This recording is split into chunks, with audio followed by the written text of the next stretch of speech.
Hi, I'm back. It's Saturday the 17th of October and it must be somewhere around 1 o'clock in the afternoon.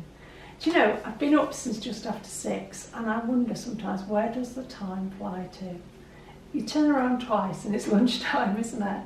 So we get up good and early. I think we're both pretty much morning people. More so me maybe than Joe, but we do get up good and early. And the one thing we're doing these days, which we're both thoroughly enjoying, is going walking before breakfast. So we get up, we make our beds, we get showered and dressed and everything. Then we have an espresso, then we go walking. And I don't mean like once around the block or something, which for some people would be a good long walk. And it's a place to start. But for us, walking before breakfast this morning was well in excess of 10,000 steps. It included 7 hills. Now we've got this little hill walk going, and if it was continuous and just kept going up, it feels like we'd be at the top of Snowdon or something. But what we do is we do this hill, which takes us up to an American church, and then we loop around the top and we come back down again, and we've actually stepped it out, and one loop is 700 steps. So we do 7 every morning. We used to do 1, but we built it up. So we do 7 every morning, which is like 4,900 steps on that hill bit. But it's a good long walk to get to that.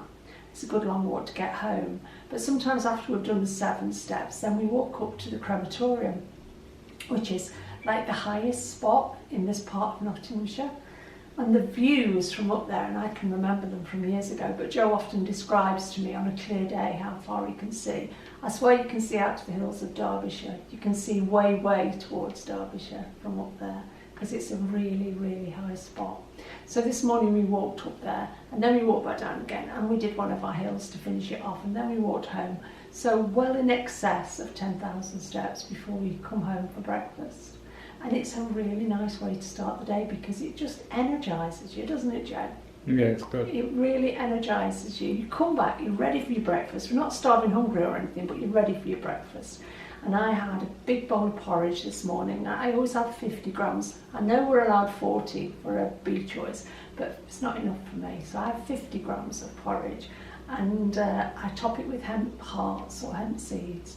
And I have 2 pieces of fruit before it. So this morning I had an organic apple and I had an organic conference pear. And oh my goodness, the fresh taste of that fruit.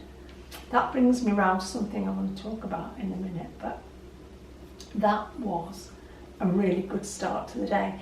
So I'm later making my video today, but it really doesn't matter. I'm here and that's what matters. Like, for me to journal, this part of my journey is good. So I gave Joe a little list of things I wanted to speak about this morning, and I think the next thing on my list, is it neuroadapting? Yeah, it's Right, what is neuroadapting? Well, I didn't have a clue until I accidentally came across this one day on a YouTube video, and it explained so much to me about how my taste in food had changed since I came to Slimming World 5.5 years ago. 5.5 years ago, my idea of a Slimming World breakfast had to be sweet, sweet, sweet. I thought things like chocolate Weetabix and things like that, sweetened porridge and stuff, was quite like unpalatable because I liked mega sweet back in the day. So I was telling Joe the other day that if I had a bowl of porridge, it was usually ready break, which is more processed as a form of porridge.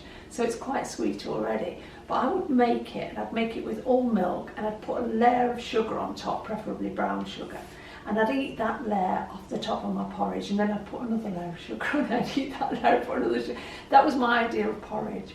When I first came to Slimming World, and I'm trying to adapt to eating porridge the Slimming World way, so I got into doing overnight oats and things like that, but they were never sweet enough. Nothing was oh, put a banana in it, but you can't mash it, you can only slice it. That's one of Slimming World's rules, not mine. And all this sort of thing. And I just was always chasing that dragon, chasing that sweetness. And over a period, without me even consciously thinking about it, I lessened the amount of sweetness in my diet, because to sweeten things the Slimming World way with artificial sweetness, skinny syrups or things like choc shot and that isn't palatable to me. I don't like that kind of taste. So over the 5.5 years that I've been with Slimming World, I have naturally changed my taste by just letting go of those things. And sometimes it was a bit like, oh God, I don't really like this. I've just got to change my taste. I've got to let go of all this sickly sweet stuff, drinking fizzy pop, drinking squash and all this sort of thing, because it wasn't doing me any favours. It was keeping me in the pleasure trap and making me want to come back. Everything had to be sweet.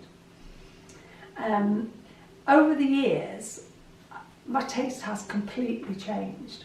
So that now, when I make porridge like I did this morning, I have my way of making porridge, which is 50 grams of porridge oats, and I use Flahavans, the Irish organic oats. So 50 grams of porridge oats, 150 mils of hemp milk, 150 mils of CBD water, which is hemp water.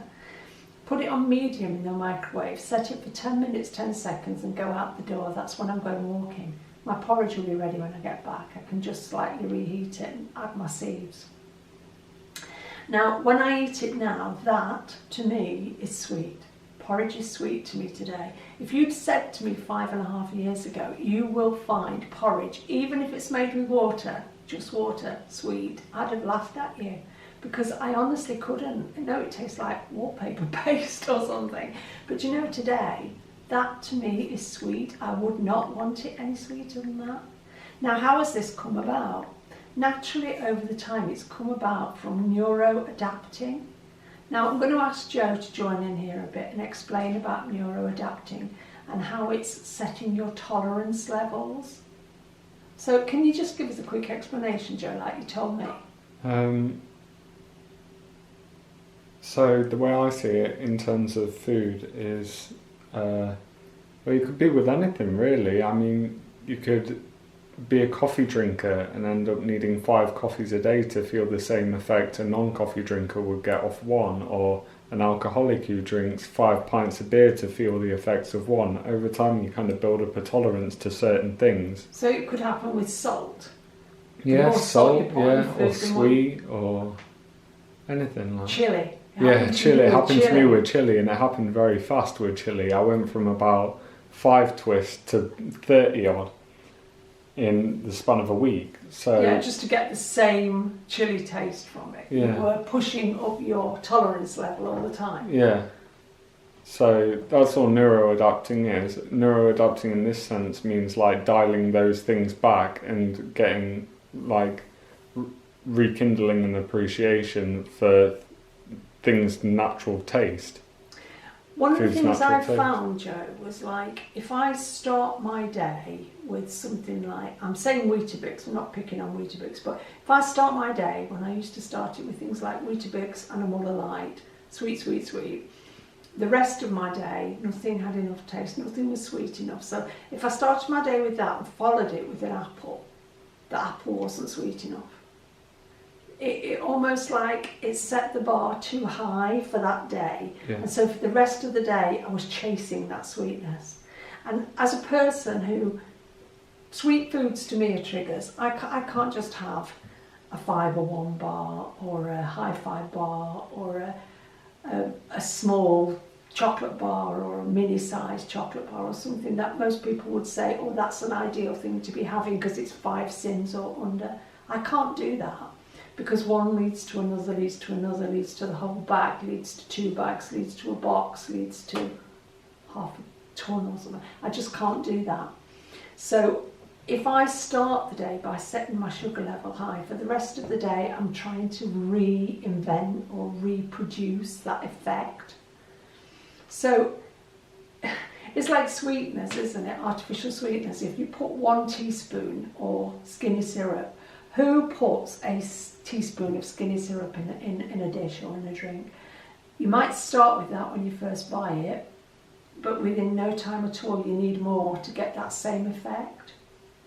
Yeah. One of the things I was saying when we were out walking this morning was I remember giving up smoking, properly giving up smoking after being a smoker for a long time. For the first week everything tasted metallic. For the second week everything tasted like real food. Because I was neuroadapting, my taste buds, or whatever you want to call them, had come back to life and could thoroughly taste things. So this week I've been saying to Joe, I can't believe how much flavour there is in fruit. When I went to California a few years ago, I spent the whole holiday going, oh my God, oh my God. Every time I had a different piece of fruit, I had a peach, oh my God, a tomato, oh my God. Everything had so much taste. Well, now I'm feeling like that about the fruit and the in-season apples and things and the pears and that we're buying at the moment. Because I've neuroadapted and I've let go of a lot of the sweetness in my diet, things that are naturally sweet, things that are grown like fruit and some vegetables to be naturally sweet, I am actually fully appreciating the sweetness of them now. Whereas at one time I used to think, God, I can't really eat apples, they're just tasteless, they're absolutely tasteless. So that's something, if you're interested in like changing your diet plan, changing your food plan and letting go of some of the sweet stuff because you've come to a place where you've hit a plateau with your weight loss or whatever, or you want to kickstart your weight loss, look at neuroadaptation, Google it. AJ talks quite a bit about it at times. People at True North talk about it.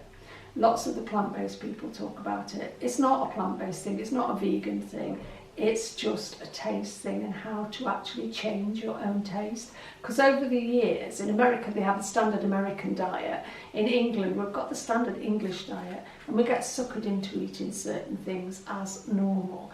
And a lot of those things are truly, truly far too sweet. So yeah, if that's something you're interested in changing, because I do think it keeps us in a trap. And I do think that sometimes you get so far with your weight loss and then you hit this massive wall, which is where you need to actually look at what you can tweak and what you can remove from your plan that actually releases you into moving forward again with your weight loss. And so often when I'm talking with people, it is sweet stuff that's keeping them trapped. I'm not saying you should never eat sweet stuff. I'm not saying that everybody should give up Fibre One bars and Hi-Fi bars and all the other things that people choose to spend their sins on. But what I am saying is if you want to get to target and you want to stay there or thereabouts, sometimes you're going to have to make sacrifices. Because I'm learning that after 5 years, almost 5 years of being at target, there ain't no easy way to it. You cannot have your cake and eat it, as the old saying says. You really cannot. It's a hard place to live. It's a hard place to stay at. But oh my God, it's worth it. It's really worth it. Right. One of the other things I do in the morning before I kind of get cracking with my day, even before I've had my breakfast and that, is I cook a lot of my food for the day. I've picked up these tips from people like Chelsea May, which is Chelsea and then M-A-E. She's an Australian plant-based girl who's probably lost about 5 stone. And then plant-based Kiki, Plantiful Kiki. She's another one who's lost probably about 70 pounds on a plant-based diet. And then there's another young lady who's called High Carb Hannah. And when I watch them, I've realised how much of their prep they do actually weekly. Now, I'm not up to doing all this on a Sunday for the whole week. But what I will do in the morning is look at what I'm going to eat that day. So I got up this morning. I knew that I make my porridge before I go out. I knew that I wanted cauliflower with my lunch, so I steamed my cauliflower. And then I put it aside, and by the time I come back I can put it in the fridge. When I want to reheat it at lunchtime or at dinner time, I can reheat it in my microwave on the medium-low setting, which doesn't continue to cook it, it just reheats it. I never reheat on the full setting of the microwave because that's just going to cook it more. So I like to steam it to the level that I want it, and then I'll reheat it on a medium-low setting for 2 or 3 minutes. Perfect.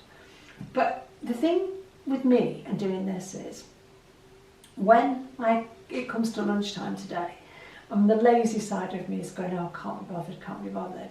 The other side of me goes, get real, I only need to put this in the microwave. So the other day I made some, what I call peas pudding with vegetables. And it's actually split peas, and I did it with celery, carrots, onions, potatoes. And I made like a lovely, thick, brothy pan full of this gorgeous stuff, and it made 5 portions. So I'll portion it up, and I'll put it in the fridge. So there's 5 portions that I can eat over the next 6 or 7 days for either a lunchtime meal where I'd add it to more veg, or at tea time where I'd have it as it is and just heat it again on that medium-low setting. I don't have to think about it. Because if I have to think about it too much, I can talk myself out of making a fresh homemade meal. And the thing about this is, Joe and I have found, if you want to eat fresh food all the time and you want to cook from scratch all the time, you've got to be committed, because it takes a lot of your day. You know, you can't, in a second or two, you can take something from the fridge and shove it in the microwave. Whether you've made it yourself or you bought it at the supermarket, it's going to be better for you if you've made it yourself. If you've got to stand, like the thing, my split pea dish that I make takes about 2.25 hours to cook. If I had to do that this morning to have it for my lunch today, I wouldn't have had time. But because I did it on a day when I did have time, then now all I have to do is take the dish out of the microwave, out of the fridge, and put it into the microwave like it's a microwave meal that I've bought from the supermarket, but it's full of wholesome food. So what I'm trying to do now is think ahead for the day, get it done first thing in the morning, like these girls who are plant-based do, and it makes a world of difference because it takes a lot of the thought out of it. And if I've got time to think about it, I've got time to procrastinate about it, I've got time to talk myself out of doing it. So I'm trying to be much more a planner. I'm not so much, what do we call it? Bulk cooking, what's the other term, Joe? Batch. Batch cooking, yeah. I'm not so much a batch cooker. I'm never going to stand and cook, 4 of this and 5 of that and 4 of this and shove it all in the freezer. I don't freeze my food very often because I don't like the texture of food once it's been frozen. I can tell the difference, and that doesn't appeal to me. But a lot of these things, especially plant-based meals, you can cook and you can keep them in the fridge for 4 or 5 days. I cook my rice in advance. I'd make 4 portions of rice. I'd keep it in the fridge 4, 5, even 6 days.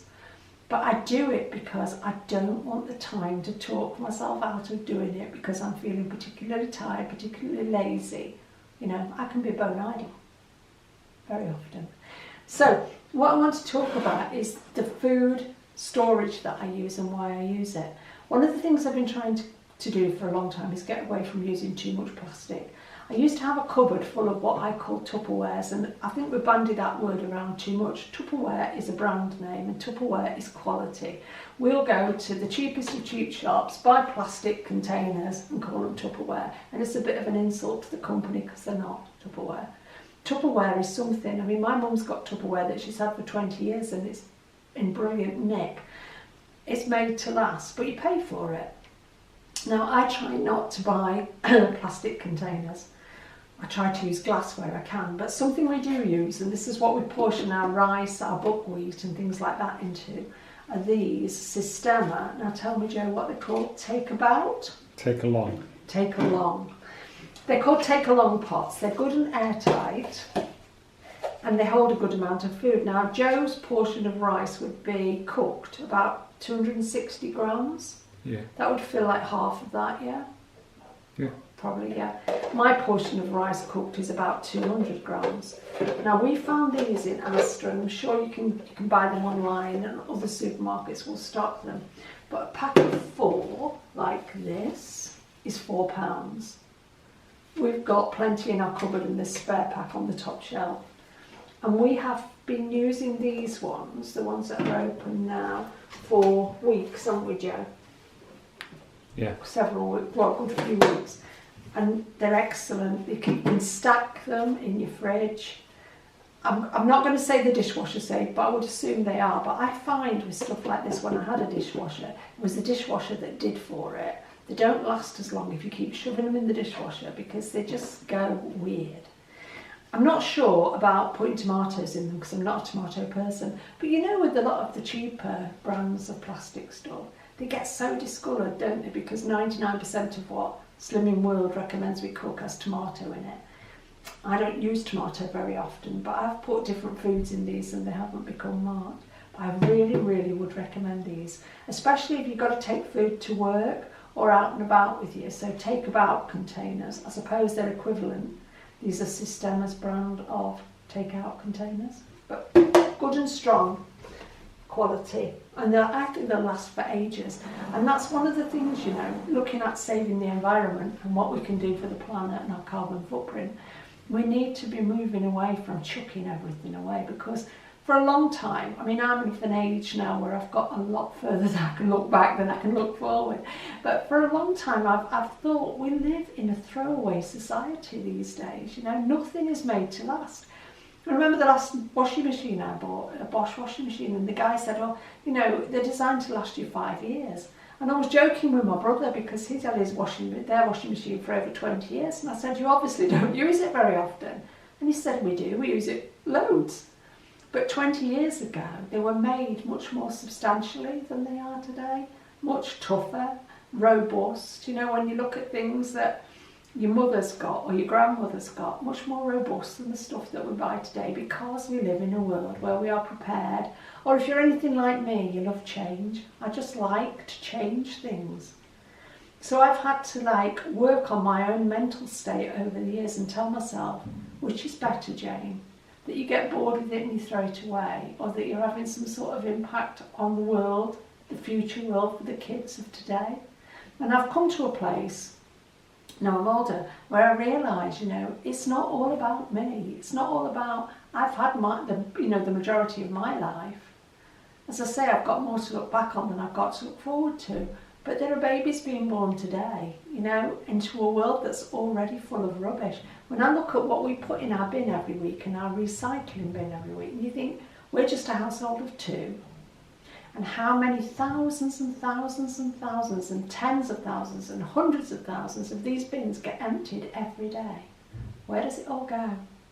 Do we even care where it goes?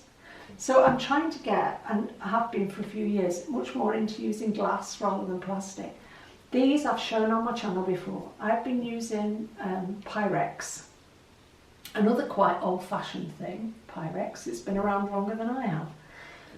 I've been using Pyrex containers for probably 20 years. This style, I probably bought the majority of these, and I've got quite a few, but I probably bought the majority of these 15, 20 years ago. And you know, they're like new, and the lids are still tight, because I think the lids are made by Tupperware. This size of container, I would put a casserole, a soup, a stew, that sort of thing in for storage. And I store them in the fridge. You can put these in the freezer, you can put them in the oven, because they're glass, not the lids, because they're plastic. You can put them in the microwave, and they are a godsend. You can also cook in them, because they're glass, but of course you wouldn't put the lid in the oven. But you can make your own little cottage pies and such like, and cook them, and then when they're cool, just put a lid on, shove it in the fridge, or the freezer if you like to freeze your food. This size I would use for a whole meal. So I would have rice and vegetables and stew, or rice and vegetables and curry, or rice and vegetables and chilli. You've got your own Slimming World meal. You don't need to go to Iceland and pay £3.50 or whatever they are, and then have to come home and add your own speed food to it. You can do it all in one go. Again, you can keep them in the fridge, take them out, remove the top, put them in the microwave and reheat them. And you're not replacing them every few weeks because they're stained with tomatoes or whatever, and they always look good, and you could put them on the table and not be embarrassed by the state of your cookware. And that's what I like about them. Because they're glass, you can roast in them, you can bake in them. They're just so versatile. Well, the latest ones I chose to buy, and I've got every size of Pyrex dish you can imagine. But I chose to buy these. Now, this size is ideal for things like overnight oats and fruit, if you want to do fruit and yogurt and stuff like that. And these tops, I wouldn't say, I mean, they clip on, but I wouldn't say they're particularly airtight. You can turn them. They're not as tight as those ones. But I use these all of the time. This middle size, this is the one I would make my porridge in and put it in the microwave. I could, in theory, make enough porridges for the week and then just bring one out and warm it up. I might, when Joe's at the gym sometime, make several and just let them go cold, put the top on, put them in the fridge, and then in the morning I haven't got to be weighing and measuring. I literally can take one of these out of the fridge, take the top off, put it into reheat. You're at 25 minutes, by the way. Okay, thanks. This one, this big one, is already, I don't know if you can see, but it's already got potatoes in it. I've just took it out of the fridge. I'll cook up one of those full of potatoes. I do them for 5 minutes on normal pressure in my Instant Pot. So it comes up to pressure, cooks for 5 minutes, natural cool down. I can cook up to 2.5 kilos of potatoes at a time. They will keep for 5 days in the fridge. Just take out as many as I want for my lunch, mash them, or I put them in the air fryer or just reheat them. Ready prepped, don't need to think about it. So I can choose, am I going to have rice today, am I going to have buckwheat today, am I going to have potatoes today? Because they're all ready prepared and cooked and they're all in the fridge ready to go. I don't knock myself off plan nearly so often by having to stop and cook when I'm not feeling like it. So I really wanted to share that today. Now, something we're planning to do next week, starting on Tuesday when we next go shopping, we're going to do a week of apples. Because this is the perfect time of year for the English apple. And we've had some good ones, haven't we, Joe, the last couple of weeks? Like the Worcestershire ones. And are the Pippin ones, are they English? Yeah, from Kent. From Kent. And red Pippins. And we've had Coxes. Oh my God, Coxes to die for. So we've decided that rather than mixing up our fruit as much as we usually do, we're going to focus on apples from Tuesday for a week. So we're going to go out, we're going to find as many different, preferably English apples or organic apples as we can. Now Joe will generally have 6 pieces of fruit probably a day. He will have one portion of berries, which he loves, but he's going to do it with me. He's going to go apple crazy next week. So that's something we'll report back on next time we're on, which hopefully will be next Saturday. And my last thing today is I want to say what I weigh. Now, I come on here and I'll say, I weigh this, or I've lost that, or I've gained this. And do people really want to know? I mean, I want to say it because of my journey and my journaling.